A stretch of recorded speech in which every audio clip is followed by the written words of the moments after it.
একটা প্রসিদ্ধ শহরের এলাকায় অনেকগুলো রিক্সাওয়ালা পবনের জন্য কাজ করত। পবনের কাছে অনেকগুলো রিক্সা ছিল ও অনেকগুলো ড্রাইভারকে কাজে রেখেছিল। ওরা সবাই সারা দিন রিক্সা চালাতো আর বিকেল বেলা সমস্ত টাকা পবন শেঠকে দিয়ে দিত। আজকে কত টাকা রোজগার করেছো? মালিক, আজকে 1000 টাকা হয়েছে মালিক। সকাল থেকে রিক্সা চালাচ্ছ আর শুধু 1000 টাকা নিয়ে ফিরে এসেছো? আরে অন্তত পক্ষে 2000 টাকা নিয়ে আসবে তো। যদি এইভাবে চলতে থাকে তাহলে আমি তোমার মাইনেও অর্ধেক দেবো। হ্যাঁ সাহেব, আমি তো সারাদিন অত পরিশ্রম করেও মাত্র এই সামান্য টাকায় রোজগার করেছি। আজকাল এসি বাস শুরু হয়ে গেছে, সেই যখন এসি বাসে করি এখন সফর করছে, এটাই তো সমস্যা। এই আমাকে অজুহাত দিও না তো। আমার মনে হয় তোমরা টাকা পয়সা পকেটে ভরে নাও, হ্যাঁ, আর আমাকে মিথ্যে বলো যে এত রোজগারি হয়েছে সামান্য। না বাবু, আমি এরকমটা কখনো করি না। আমি একজন সৎ মানুষ, আমি কখনো আপনাকে ঠকাইনি বাবু। আমি খুব ভালো করে জানি যে তুমি কত সৎ মানুষ। হ্যাঁ, তোমরা টাকা পয়সার জন্য অনেক নিচে নেমে যেতে পারো। আমি সত্যি বলছি বাবু, এসি বাস আসার পর থেকে যাত্রীরা সবাই ওতেই সফর করছে যে যদি আমার কথায় বিশ্বাস না করেন তাহলে আপনি নিজে গিয়ে দেখবেন, চলুন। হ্যাঁ হ্যাঁ ঠিক আছে, কিন্তু কাল থেকে আমার 2000 টাকা প্রতিদিন লাগবে। হ্যাঁ, না হলে তোমাদের কাজ থেকে বের করে দেবো, বলে রাখুন। আচ্ছা বাবু, আমি চেষ্টা করব। চেষ্টা না, টাকা লাগবে আমার, পয়সা। আর দাঁড়িয়ে দাঁড়িয়ে মুখ দেখছো কেন আমার? যাও এখান থেকে। নিজের মালিকের কাছ থেকে ফালতু বকা শোনার পর রিক্সাওয়ালা ওখান থেকে চলে যায়। এইভাবেই পবন শেঠ সমস্ত রিক্সাওয়ালাদেরকে উল্টো পাল্টা শুনিয়ে দেয়। সমস্ত রিক্সাওয়ালারা চুপচাপ ওখান থেকে চলে যায়। জানি না মালিক আমাদের কেন অত বকা দেয়। আমরা সারাদিন পরিশ্রম করি, তাই না? এখন বেশি টাকা যদি রোজগার করতে না পারি, এতে আমাদের কি দোষ বলো তো? হ্যাঁ, রিক্সা নিয়ে কাজে চলে যায়। আজ সারা দিন রিক্সা চালিয়ে জমা করা টাকা পয়সা পবন শেঠকে দেওয়ার জন্য চলে যায়। আজকে পুরো টাকা নিয়ে এসেছো তো, নাকি আজকেও 1000 নিয়ে এসছো? বাবু, আজকে আমি না সকালের জল খাবারও খাইনি আর দুপুরের খাবারও খাইনি, খালি পেটে কাজ করেই চলেছি। তাও মাত্র 1500 টাকাই হয়েছে বাবু। মনে হচ্ছে আমাকে নতুন লোকেদেরকে কাজে রেখে দিতে হবে। তোমাদেরকে একটা শেষ সুযোগ দিচ্ছি আমি, কাল থেকে 2000 টাকা নিয়ে আসবে। হ্যাঁ বাবু, অনেক দাম বেড়ে গেছে জিনিসের, আর আপনি আমাদের পুরো মাসে মাত্র 8000 টাকা দেন। এতে আমাদের পরিবারের তো ভালো করে সংসারই চলে না। আচ্ছা, তাহলে তোমরা কি চাও বলো তো? যে সব পয়সা আমি তোমাদেরকে দিয়ে দেবো? শুরু থেকেই আমার তোমার উপরে সন্দেহ হচ্ছিল। হ্যাঁ, কাল থেকে আর কাজে আসতে হবে না, ঠিক আছে? পবন শেঠ রাগের চোটে সমস্ত রিক্সাওয়ালাদেরকে কাজ থেকে বার করে দেয়, যার কারণে সমস্ত লোকেরা খুবই উদাস হয়ে যায়। জানি না এখন আমরা আমাদের বাড়ির সংসার কি করে চালাবো। রিক্সা চালানো ছাড়া আমরা কোনো কাজও করতে পারি না। সমস্ত রিক্সাওয়ালারা নতুন কাজ খোঁজার জন্য এদিক ওদিক ঘোরে, কিন্তু পড়াশোনা না জানার কারণে ওরা কোথাও অন্য কোনো কাজ পেলই না। অন্যদিকে একটা এলাকায় আবর্জনা তোলার একজন লোক ছিল, যে ডাস্টবিন থেকে সমস্ত প্লাস্টিকের বোতল নিত। যবে থেকে প্লাস্টিকের বোতলে জল আসা শুরু হয়েছে তবে থেকে অনেক প্লাস্টিকের বোতল আমি পাই এখানে। আমার তো অনেক লাভ হচ্ছে এই বোতল দিয়ে। হ্যাঁ, সেই লোকটা সারা দিন পরিশ্রম করার পর প্লাস্টিকের বোতল একত্রিত করত আর নিজের গলির কাছে এসে সমস্ত বোতলগুলোকে রেখে দিত। সারা মাস বোতল একত্রিত করতে করতে তার কাছে প্লাস্টিকের বোতলের একটা অনেক বড় পাহাড় জমা হয়ে যায়। এত প্লাস্টিকের বোতল বিক্রি করে আমি অনেক টাকাও পেয়ে যাব। এখন আমি একটা ভালো বাড়ি ভাড়া নিতে পারবো। হ্যাঁ, আবর্জনা তোলার লোকটা প্লাস্টিকের বোতলগুলোকে নিজের ব্যাগে জমা করে বাড়ির জন্য রওনা দিচ্ছিল। তক্ষুনি তার নজর পড়ল রিক্সা স্ট্যান্ডে দাঁড়িয়ে থাকা রিক্সাওয়ালাদের ওপর। ও ওদের কাছে গেল। কি হয়েছে ভাইয়েরা, তোমরা আজকে কাজে যাওনি? আর তোমাদের রিক্সাও তো দেখতে পাচ্ছি না, কি হলো বলো তো? আরে কি আর বলি দাদা, আমাদের মালিক আমাদের কাজ থেকে বের করে দিয়েছে। এখন আমাদের কাছে আর কোনো কাজও নেই। তোমরা নতুন রিক্সা ভাড়া নিয়ে কাজ শুরু করে দাও না। আরে দাদা, আমাদের কাছে এত টাকা পয়সাই নেই যে আমরা ভাড়া করে রিক্সা নিতে পারবো। আরে কাজ না করলে তোমাদের সংসার কি করে চলবে? হ্যাঁ, আরে ছেলেপিলে তো না খেতে পেয়ে মরবে। তার থেকেও খারাপ অবস্থা দাদা। সত্যি কথা বলতে তো দুদিন আমরা খাবারও খাইনি ভালো করে, আর বাচ্চাদেরকেও ভালো খাবার দিতে পারিনি, বুঝেছো? রিক্সাওয়ালাদের এইরকম অবস্থা দেখে আবর্জনা তোলার লোকটা ওদের উপরে খুব দয়া দেখায়, আর ও ওদের সাহায্য করার কথা ভাবতে শুরু করে। শোনো ভাই, আমার কাছে অনেক প্লাস্টিকের বোতল জমা করে রাখা আছে, আমরা সবাই মিলে ওগুলো দিয়ে রিক্সা তৈরি করতে পারি। তারপর ওই লোকটা সমস্ত রিক্সাওয়ালাদেরকে নিজের বাড়ির কাছে নিয়ে যায়, যেখানে সে প্লাস্টিকের বোতলের একটা বড় পাহাড় বানিয়ে দিয়েছিল। কিন্তু দাদা, এইসব দিয়ে তো তোমার পেট চলে, তাই না? তুমি যদি সব বোতলগুলো আমাদেরকে দিয়ে দাও, তাহলে তুমি তোমার সংসার চালাবে কি করে? আরে আমি তো একাই থাকি, আমার চিন্তা করো না তুমি। আর তোমাদের পেট কি করে চলবে সেটা ভাবো। আমি তোমাদের বড় দাদার মতন, তোমাদের ঘরে রান্না হলে তাহলে আমারও খিদে মিটে যাবে, বুঝেছো? ওই লোকটা আর সমস্ত রিক্সাওয়ালারা মিলে মিশে প্লাস্টিকের বোতল জুড়ে জুড়ে রিক্সা বানানো শুরু করে দেয়। দিন রাত অনেক পরিশ্রম করার পর ওরা সবাই অনেকগুলো রিক্সা বানিয়ে তৈরি করে ফেলে। চলো, দেবী মাতার মন্দির থেকে আমরা চাবিটা গিয়ে নিয়ে আসি। ওনার আশীর্বাদে আমাদের রিক্সা বেশ ভালোই চলবে। এখন এদের কাছে সমস্ত রিক্সাওয়ালাদের জন্য একটা একটা রিক্সা তৈরি হয়ে গিয়েছিল। সমস্ত রিক্সাওয়ালারা একটা দেবী মার মন্দিরে যায় আর পুজো পাঠ করে। পুজো করার পর সমস্ত দেবী মায়ের নিচে রাখা চাবি নিয়ে নেয়, আর সেই জাদুই চাবি দিয়ে নিজের নিজের রিক্সা স্টার্ট করে দেয়। বন্ধুরা, আমাদের আগের রিক্সার থেকেও ভালো রিক্সা দেখছি, এটা আরো মজবুত দেখছি। আর এর মধ্যে আমাদের গ্যাস ভরারও কোনো দরকার হবে না, অন্তত পক্ষে গ্যাসের টাকাটা তো বেঁচেই যাবে। এখন সমস্ত রিক্সাওয়ালারা নিজের নিজের রিক্সার মালিক নিজেই ছিল। যখন ওদের মন হতো তখন ওরা রিক্সা চালাতো, আর ক্লান্ত হয়ে যাওয়ার পর ওরা আরামও করত, আর তার সাথেই তাদের প্লাস্টিক রিক্সা খুব দ্রুত চলতো, যার কারণে সমস্ত যাত্রীরা তাড়াতাড়ি নিজের গন্তব্যে পৌঁছতো। এখন আমরা অনেক টাকা রোজগার করতে শুরু করে দিয়েছি, সেই জন্য ওই দাদাকে আমাদের সাহায্য করতে হবে, বুঝেছো? সমস্ত রিক্সাওয়ালারা কিছু পয়সা নিয়ে আবর্জনা তোলার লোকের কাছে যায়। এই নাও দাদা, কিছু পয়সা আমরা পেয়েছি, এটা তুমি রেখে দাও। আরে এইসবের কি দরকার ছিল বন্ধুরা? আমি তো নোংরা জড়ো করে সংসার চালিয়ে নিচ্ছিলাম। তুমি সারা মাসের পরিশ্রম করা জমা করা প্লাস্টিকের বোতল আমাদের দিয়ে দিলে।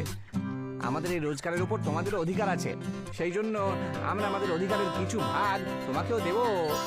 এখন প্রত্যেক রিক্সাওয়ালা নিজের জাদুই প্লাস্টিকের বটলের রিক্সা দিয়ে যা পয়সা উপার্জন করত তার কিছু অংশ বিকেল বেলা এসে ওই লোকটার হাতে দিয়ে দিত, যাতে দুজনেরই ভালো করে সংসার চলছিল।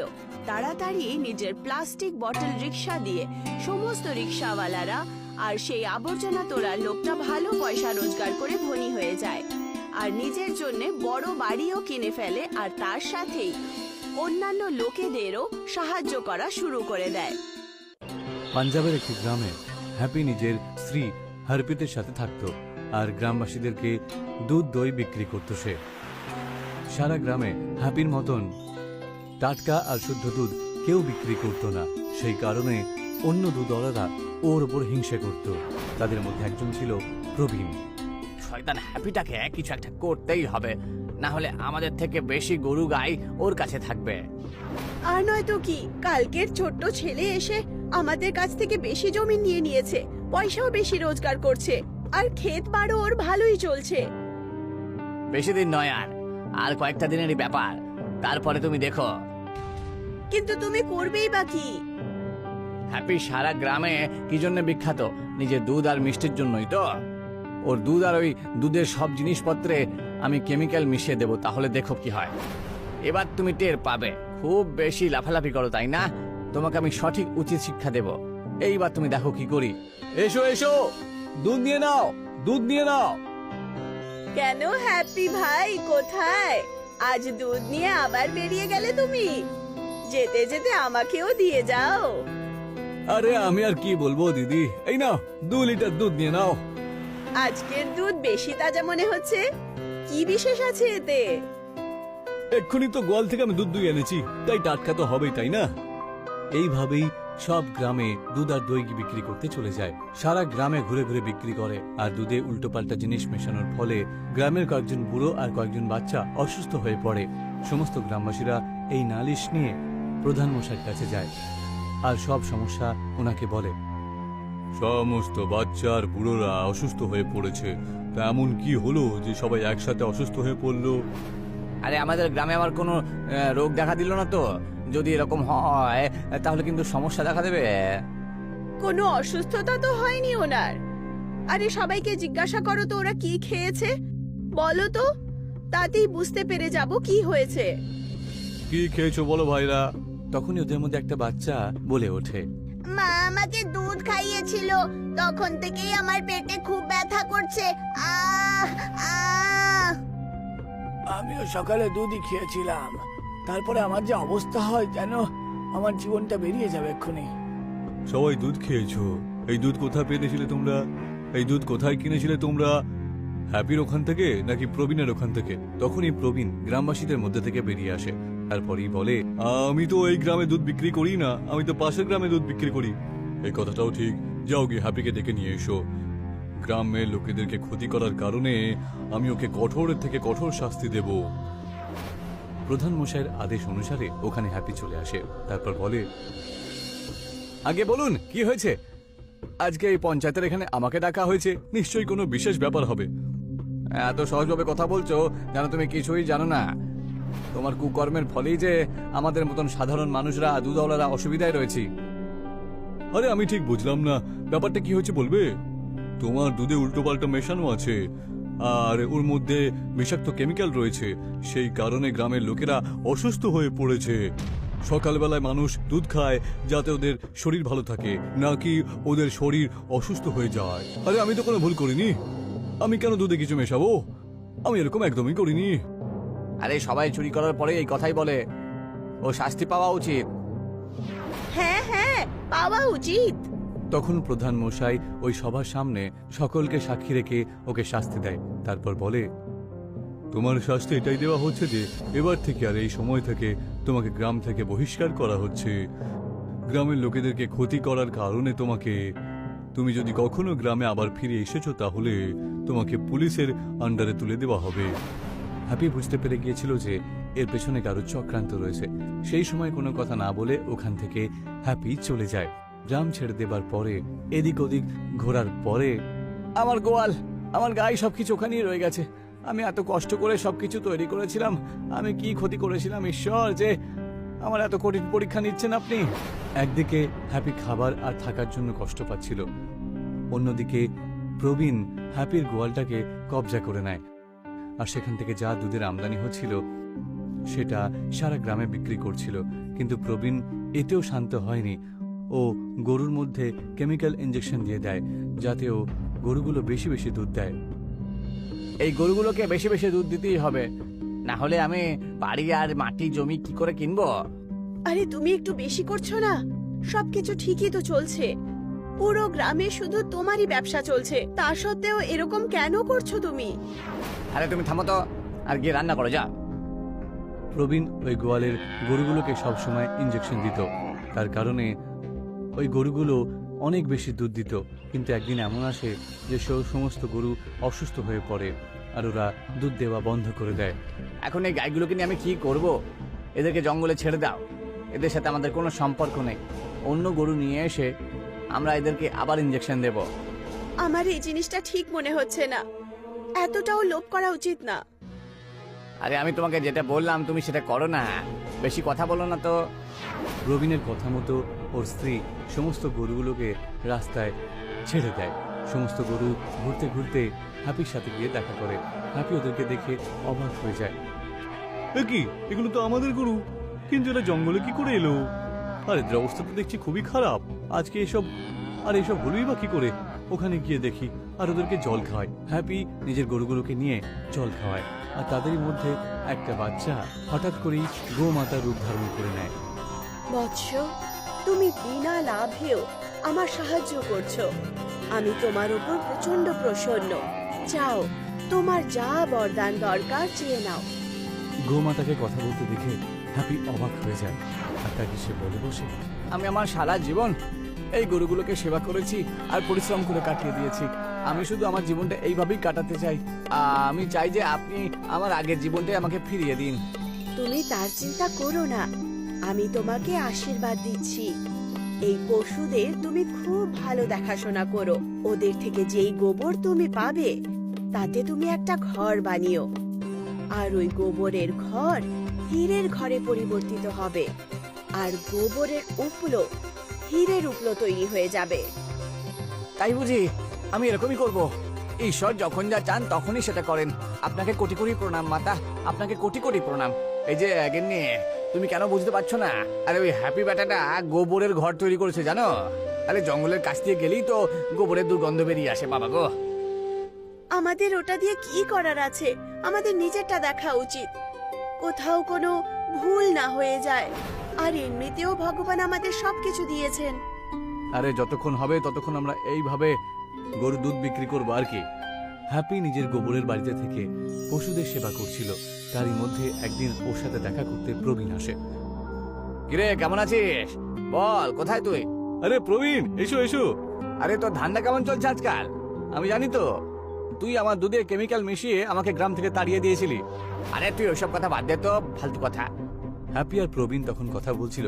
তারই মধ্যে সেই গোবরের ঘরটা হীরের ঘরে তৈরি হয়ে যায়, আর সেই ঘরে গোমাতার আশীর্বাদের ফলে হিরে লেগে যায়। আর সেটা দেখার পরে ওরা দুজনাই অবাক হয়ে যায়। মনে হচ্ছে এটা গোমাতারই আশীর্বাদ। হায় ঈশ্বর, তোমার কোটি কোটি প্রণাম জানাই। আরে এটা কি করে হচ্ছে? হীরের বাড়ি গোবরের থেকে হীরের কি করে হয়ে গেল এটা? আমি তো আমার চোখকেই বিশ্বাস করতে পারছি না। দেখলে তো, এই হচ্ছে প্রকৃতির নিয়ম, যখন সময় পাল্টায় না তখন সব পাল্টে যায়। হ্যাপির হীরের বাড়ি দেখে প্রবীণ অবাক হয়ে যায়, আর সে তার নিজের গ্রামে ফিরে যায়। ওখানে গিয়ে দেখতে পায় যে প্রধান মশাই আর গ্রামের অনেকজন লোক ওর অপেক্ষায় দাঁড়িয়ে রয়েছে। তোমার কারণে আমরা ওই নির্দোষ হ্যাপিকে গ্রাম থেকে বাইরে বের করে দিয়েছিলাম। তুমি তো মানুষ হবার যোগ্যই নও। আচ্ছা, এই কথা তুমি জানতে পেরে গেছো? আরে কে বলেছে সেটা আমাকে বলবে? তখন প্রবীণের স্ত্রী সামনে এসে বলে, এই সমস্ত কথাগুলো আমিই বলেছি। আমি আপনার খারাপ কাজগুলো এত বেড়ে গেছিল যে এই সমস্ত কথা আমাকে এদেরকে বলতেই হলো। প্রবীণ নিজের স্ত্রীর কথায় বিশ্বাসই করতে পারছিল না, আর প্রবীণ মনে মনে কষ্ট পায়। কিছুক্ষণের মধ্যে ওখানে পুলিশ চলে আসে, আর দুধে কেমিক্যাল মেশানোর কারণে প্রবীণকে গ্রেপ্তার করে চলে যায়। আমাদের গ্রামের বন্ধু হ্যাপিকে আবার এখানে ডেকে নিয়ে আসতে হবে। হ্যাপিকে গ্রামে আবার ডেকে নিয়ে আসার পরে গ্রামে এসে হ্যাপি আরো অনেক গাই বাছুর কিনে নেয়, আর তাদের সেবা করতে নিজের জীবন কাটিয়ে দেয়।